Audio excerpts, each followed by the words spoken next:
Time for a field report. So I have two things to report back on. The visit to the psychic and being in communication with my dead father, / asking for a sign.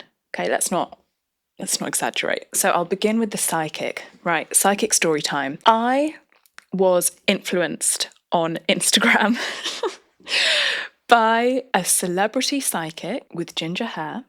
Actually, somebody else, an influencer had been to see her and lots of stuff had come true, I think. And then I think I started following the psychic and basically one thing led to another.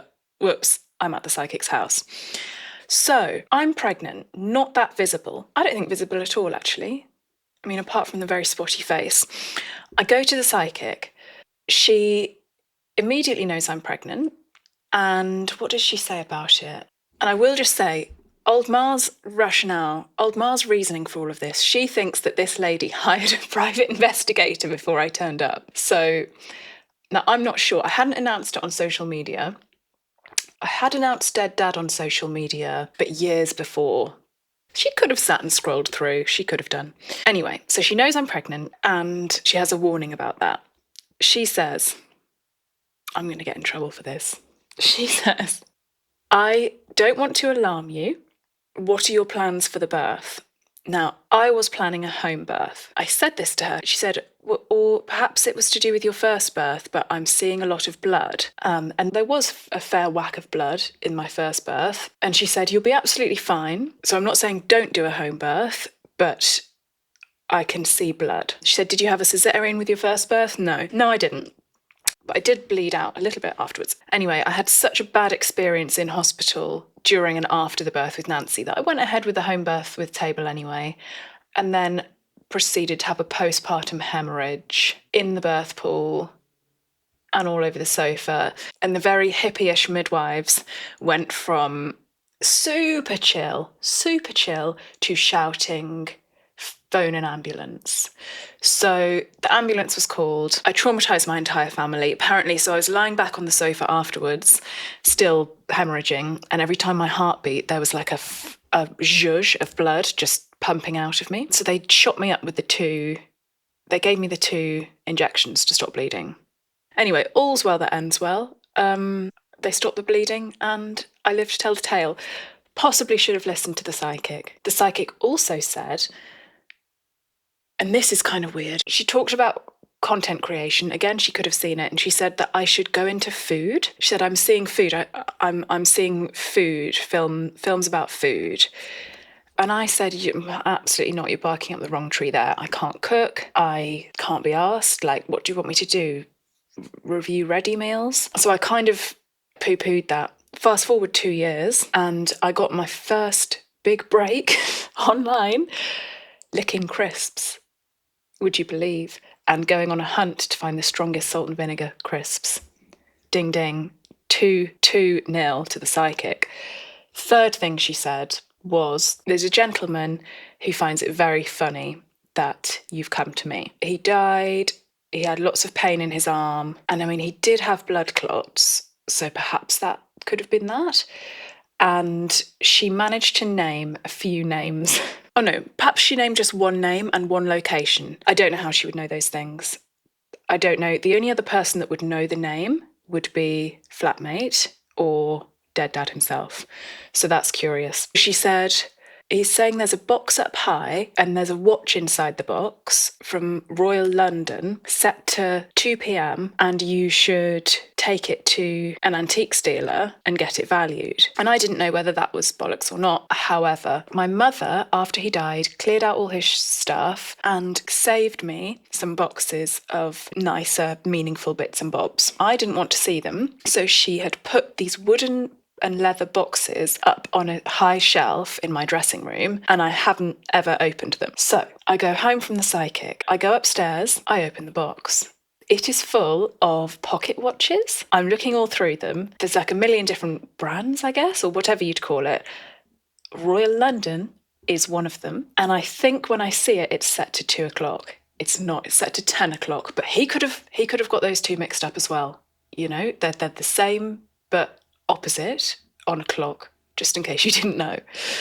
I did not take it to an antiques person. I just popped it back in the box and closed it and popped it back on the shelf. But perhaps I should. Perhaps I'm sitting on a gold mine. So that did kind of blow my mind.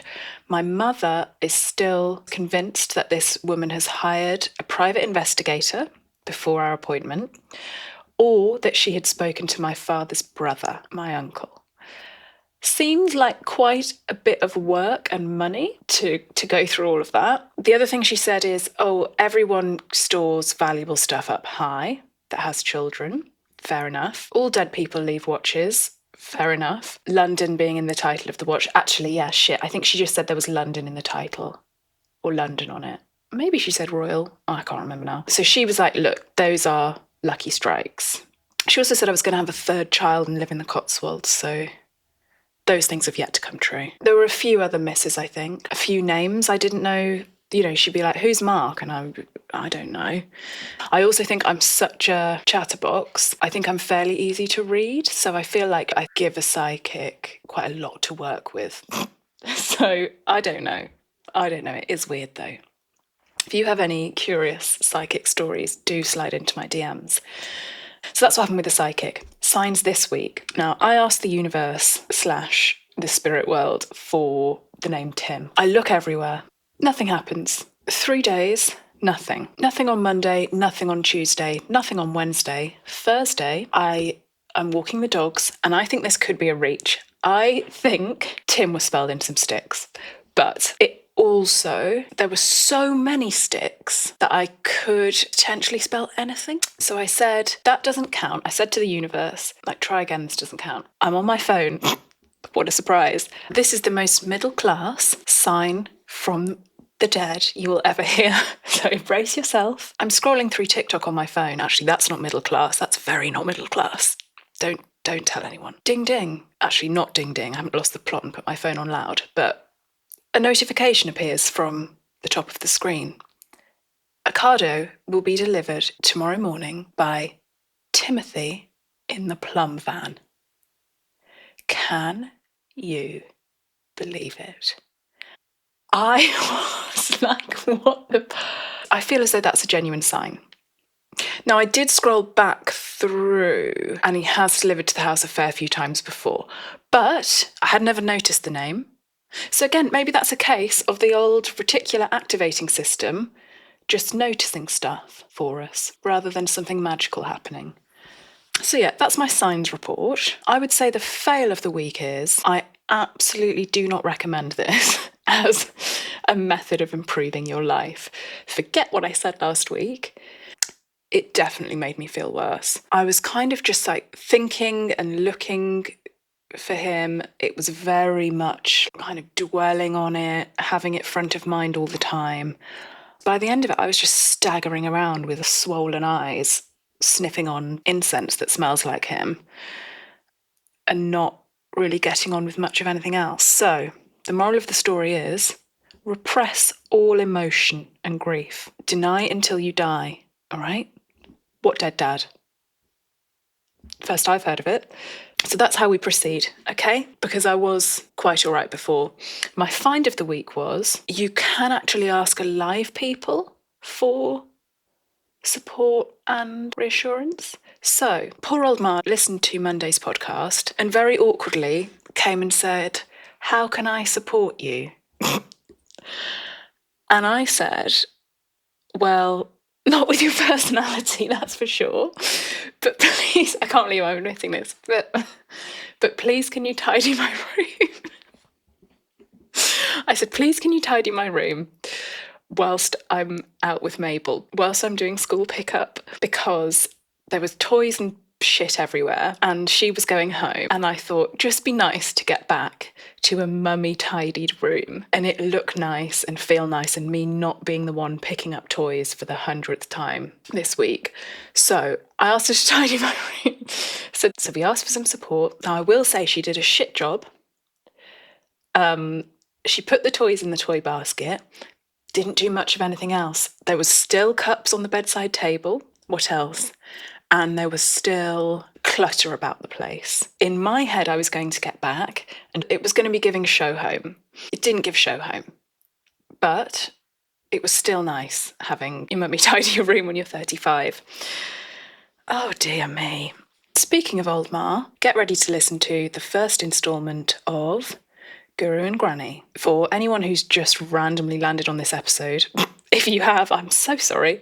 It's a question time. Listeners can write in and Guru, me, and Granny, my mother, old Ma, will attempt to help. So let's see how we did with the first question. Are you ready, old Ma? Fire away. I'm here to help. Serious inquiry from a devoted listener.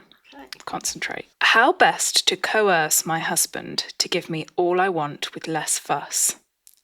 #Reno life. Curtains and bespoke joinery are not seen as important. He doesn't get it. Monthly hormonal cycle prevents me from not wanting to kill him half the time. So, let's keep it real. Sexual activities won't cut it. What? No. Okay, carry on. He is already on performance plan to increase my desired annual budget, so we are improving. What does that mean? Let me finish and then we'll go back to that. I'd like to keep this husband for the rest of my life, as it's a significant upgrade to my first trial husband. It's giving potential, big shoulders, baby daddy energy. Please help. Okay. Nice. Well, my gut reaction to any problem like this is just soften him up with sex.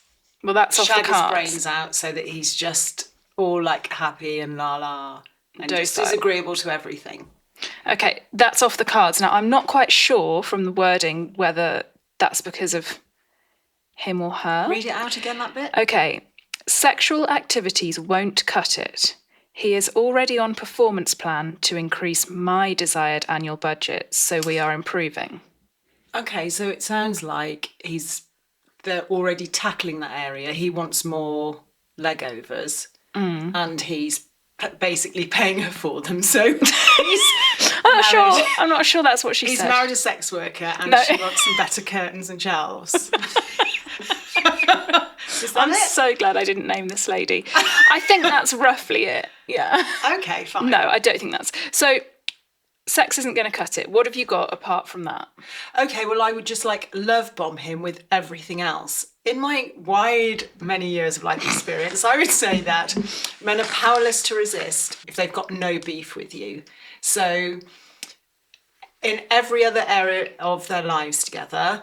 So whether it's nice meals that he likes, or that she always looks on fleek with her hair done and her lips done and her nails and everything. Maybe not nails, but lips. Yeah, lipstick on. Whenever my man comes home, when I hear the gravel on the drive, I quickly put some lipstick on. You know, lips done doesn't mean that. Lips done means filler.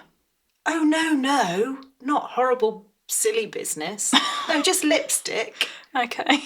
God, no. So basically, Miss X, you have got to pull out all the stops in all the other areas of your life together with him. Look great, be funny, be engaging with his friends, and then put it to him when you've softened him up with some nice lovemaking, maybe just before, actually. No, you can't bribe him with sex, so that tell us something else. Always comes into it, though. So she comes home from work, she's all sexy, in a nice, stockings and suspenders and a nice little baby doll number on top of it. Wait, she's got to go out to work, come home, and do sexy baby dolls? If she's going out to work, she can buy her own curtains and whatnots, can't she? I'm reading from this. But you just said she's going out to work and then has to come home and put the stockings on. Sorry, I misspoke. Okay. He's gone out to work. Okay. When he comes back from work, she's got to be always ready every time to greet him into a warm home with the fires going and emit the nice smell of a meal and being all sexy and funny.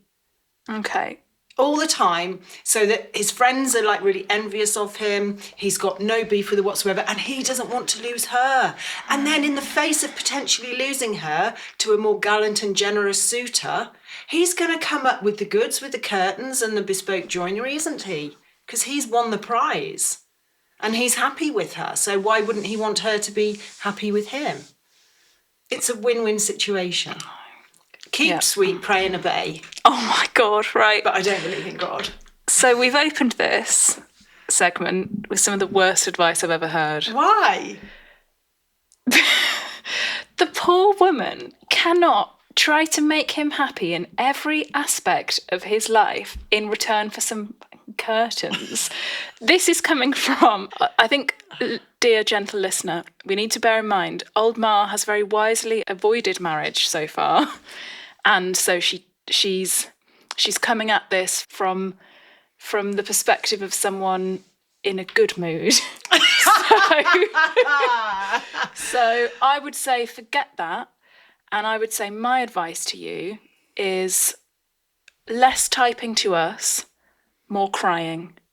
Start to cry and start to kind of tremble and shiver with cold in the house. Like she's a rabbit in a trap. Yes. But men hate that. No, yes, and they want it to stop. They will want that to stop very, very quickly. Have a really dreadful winter illness related to the cold, and then ask She wants curtains, not central heating. Yeah, but she can say there's a fucking draft, mate. Ah, okay. There's a draft, but she's not to make it obvious that that's why. She needs to word it to him like, there's a draft. I'm ever so cold. Be trembling. Be sobbing. What shall we do? What shall we do? And then he will. God, you're a professional. And then you should suggest something stupid as shit, like, say, should we put porridge on the windows to stop the draft coming through? Should we smear a thick layer of porridge held on with newspaper on the windows? Then that sorts out the light coming in and the drafts. Yeah. You might then just get double glazing, and if they've got nice old windows, that would be a shame. Yeah, don't get double glazing. It's foul. Just put the porridge on the window and really... Hang on a minute. I said, just be nice and put some lipstick on, and you said that's shit advice, the worst I've ever heard. And now you're saying put porridge on the fucking You said window. fucking porridge. You said porridge, pal. Put something stupid on the window, or something... Tape cardboard on the window and look mental to the neighbours. Hey, now, this is another potential to shame him into it. Yeah. With the neighbours or with some fancy friends that he wants to impress. Say his boss or a work colleague called, what should we call him? Philip. Invite Philip and Gladys round for dinner, having gone to the charity shop and got really shit, shiny, nylon-y curtains, and then get some really shit old shelves and put those up and invite Philip and Gladys round. And then when they walk in, a big shoulder husband will be so ashamed. Would a man notice if a shelf was shit? Gladys will notice. But Gladys isn't going to say. She's just going to slag gentle listener off behind her back. I don't think men would notice. I really don't. I don't think they would know. If she whacked up some really shiny shit shelves, I just think he would think there is a shelf. Okay, well, look, when you were little and you came to me with a problem or you had some sort of behavioural issue, I always used to remind you about the Aesop's fable of the sun and the wind. Do you remember that? There's a pilgrim traveller going along the road, and the sun and the north wind are talking, and they want him to take his cloak off. Why are you pulling that face? Because I fucking heard this story. Yes, you've heard it, but listen to it again, because it's a good story and the gentle listener might learn something from it. So, they both decided that they would have a bet as to who could get the pilgrim traveller to take his cloak off. And the wind went first and blew and blew and blew and blew, trying to get the cape off with force. And the pilgrim traveller just held the cape on really tightly. In the end, the wind blew out of puff and gave up. Then it was the sun's turn, and the sun just shone and shone and shone and shone until the pilgrim traveller was all hot and sweaty and decided of his own accord to take his cloak off. And what is the moral of that fable? Don't blow blokes. Don't blow blokes. No, that's the opposite of what I'm saying. You've got to blow blokes to get your new curtains. Okay. Start to cry. Not just random ones. Start to cry. Get the porridge out. I would also say, never say the words bespoke joinery. How can she say that in a way that sounds less sort of... Woodwork. Just say some decent woodwork. Don't say decent. He sounds like he doesn't want to spend on it. Say... Just say... Storage. If she says storage, he might just go to B&M Bargains and get some plastic boxes, though, because men love a plastic box. Keeps the rain and the rats out. I just would avoid the word. I don't think she should say bespoke or joinery. I don't think she should. There needs to be another word for that, like... Chippy. Say we need to get a chippy in. They love that lad talk. And is that the correct word for it? Yes, Chippy? A chippy. It means a carpenter or joiner. You sure? I'm sure. Okay, so request a chippy. Let's get a chippy round to... No, don't do an accent. Well, hang on a minute. She could always book the appointment for the chippy to come round and have a look and sort of get the husband on the back foot, because the husband won't want to sort of feel belittled in front of the chippy. Oh, so he has to come back and discover them together, and then... Yes. And then or even, not that he comes home and discovers them together, because he might think there's something untoward going on. No, the chippy needs to turn up when the husband's already there. Okay. Oh, right. Okay. And she just says, tell him you've already told him about the appointment and he's not listened to you. Good idea, because they never listen. Yeah. That's a really good idea. Yeah. And look hurt when he's like, what the... Look downcast. Book the chippy, gaslight the husband, say that you've already told him about the appointment. Yeah. Get the chippy in, show him your picture, tell him what you want. He can dash off a quote. Genius. Then the husband's kind of almost legally obliged to provide it. But yeah, all else fails. Winter illness because of draft. Men don't like women being ill. I think going down that route of being like whining it out of him will just make him dig his heels in. If he's got big shoulders and baby daddy energy, he doesn't sound like one to be swayed by that kind of whinging. My father has told me to never cry, like fully cry to a man, specifically to a policeman when I've been stopped for some sort of traffic misdemeanour, like speeding. He said, don't cry, because men hate it when tears come down a woman's face. It just annoys them. This is the father of 3 tearful daughters. So he knew what he's talking about. He said, just let tears come into your eyes, look all vulnerable and a bit tearful and be very contrite. He said, then the policeman will forgive you. Oh, I had one more thing. A note on the wide, broad shoulders you speak of, and that equaling baby daddy energy. It's risky business, that. We've both birthed big men's babbies. Good point. Although you came out of the sunroof, so I'm still tight as a gnat's chuff down there. But yeah, it can be ruinous. Yeah, so just don't write off pinheads the way I would always write off a slight man. Oh, nobody wants a slight man. With nice sloping aerodynamic shoulders. Yeah, but now I would definitely go pinhead, nice narrow frame. Job's a good one. Maybe she could get the pinhead with sloping shoulders to sire the child, but be married to the big shoulder guy. Yeah. There's DNA testing now, though, isn't there? There's 23andMe. And that's such a news. Well, I hope that helps, gentle listener. Do write in and let us know. Good luck to you. Send some photos. Yeah. Of your new curtains. Yeah. Okay, it's just me again.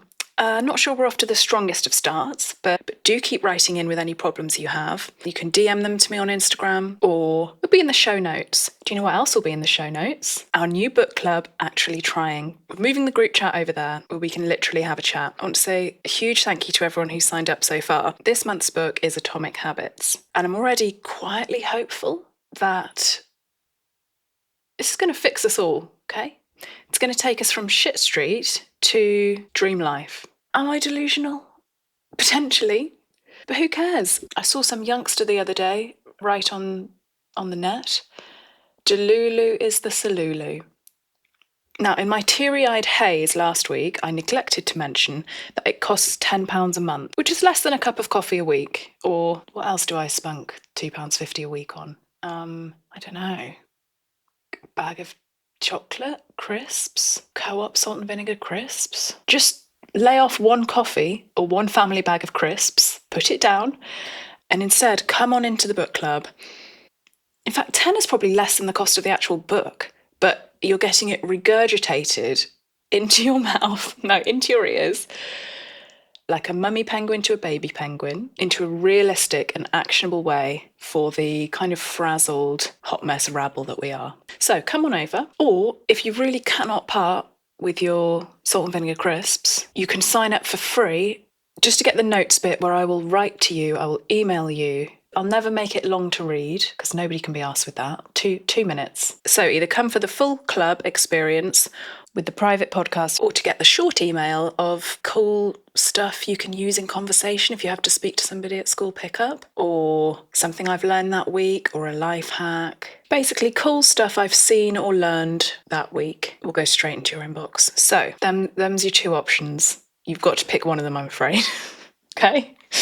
You must pick one of them so that flatmate keeps looking after the children and I can keep up with Field Notes podcast. That's the situation we're in. Okay, read into that how you will. Anyway, thanks for listening all the way to the end, and I will catch you next week. Bye. Link in the top line of the show notes. I'm having to record this without a microphone because I forgot to say it. Does it sound weird?